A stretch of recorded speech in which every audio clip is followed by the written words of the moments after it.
Welcome to SV news. Impact foundation ఆధ్వర్యంలో శనివారం నార్కట్పల్లి మండలంలోని తొండల్వాయి నక్కలపల్లి హై స్కూళ్లలో వ్యక్తిత్వ వికాస తరగతులు నిర్వహించారు. ఈ సందర్భంగా మోటివేషనల్ స్పీకర్ గూడూరు అంజిరెడ్డి మాట్లాడుతూ విద్యార్థులు త్రికరణ శుద్ధిగా చదివి ఉన్నత శిఖరాలకు చేరాలని విద్యార్థులకు సూచించారు. ఈ కార్యక్రమంలో పాఠశాల ప్రధాన ఉపాధ్యాయులు దేవపాల రామూర్తి, ఉపాధ్యాయులు బాలరెడ్డి, యాదగిరి, సాయిదయ్య, రజిత, రమాదేవి, యాదయ్య, వెంకటాచారి, లలిత తదితరులు పాల్గొన్నారు.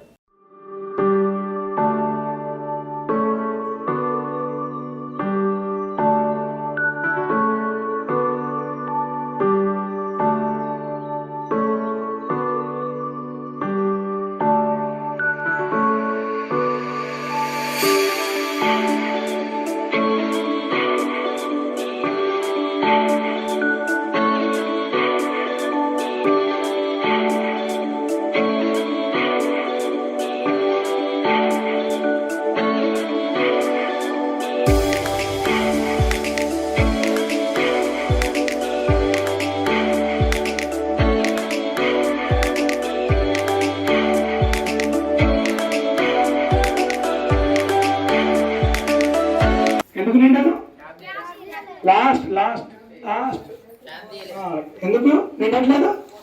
నిండుతాను కదా, నిండుతుంది. పోస్తా కానీ పోస్తే నిండుతుందా? నిండుతుంది. ఎందుకు నిండదు?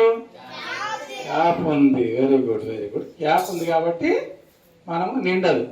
ఓకే సరే, ఈరోజు నేను చేస్తున్నా క్యాప్ తీసేసి వాటర్ పోస్తున్నా. నిండుతుందా? రైట్, నిండుతుంది. అంటే కొద్దిసేపు ఏం చేద్దామంటే దీన్ని మనము ఈ బాటిల్ని మనం ఏం చేద్దామంటే మన బ్రెయిన్ అనుకుందాం అదే సార్. వద్దా?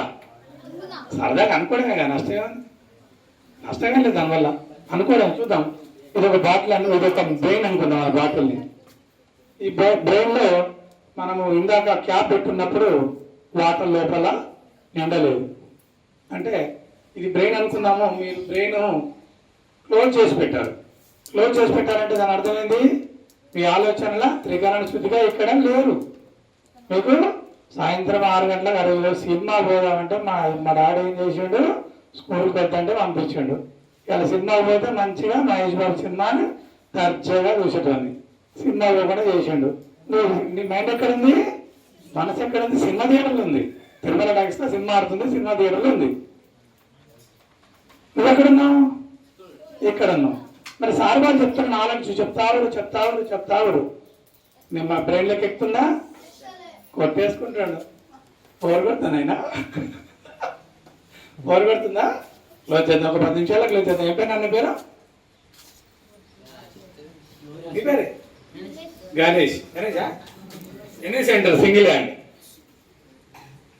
ఎన్ని సెంటర్? Single hand Ganesh. అవునా?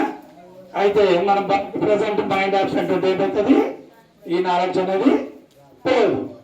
అట్లా కాకుండా మనం ఎప్పుడైతే మనము మనస వాచ కర్మన మనము క్లాస్ రూమ్లో కనుక ఉంటే సార్ వాళ్ళు ఎంత నాలెడ్జ్ ఇచ్చినా మన బ్రెయిన్లోకి పోతూ ఉంటుంది. అప్పుడేమైతే ఆ మెమరీ అనేది స్ట్రాంగ్గా లాంగ్ స్టాండర్డ్గా మన మైండ్లో ఉండిపోతే రేపు ఎగ్జామ్స్ వచ్చినా ఏది వచ్చినా మనము ఖచ్చితంగా సక్సెస్ఫుల్గా 10/10 సాధించడానికి అవకాశం ఉంటుంది.